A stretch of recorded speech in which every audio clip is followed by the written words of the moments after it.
You ask Tiger to solve. This deals with linear equations with one unknown. The final result is x equals -11/2. Let's solve it step by step. Group all x terms on the left side of the equation. Subtract 2x from both sides.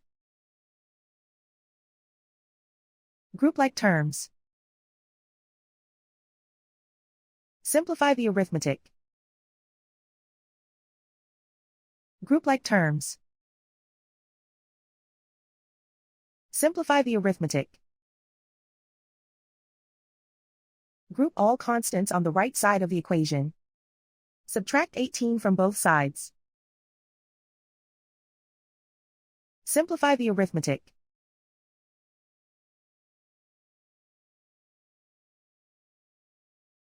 Isolate the x. Divide both sides by -4. Cancel out the negatives. Simplify the fraction. Move the negative sign from the denominator to the numerator. Find the greatest common factor of the numerator and denominator.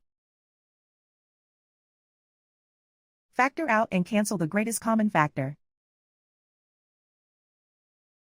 And so the final result is x equals -11/2.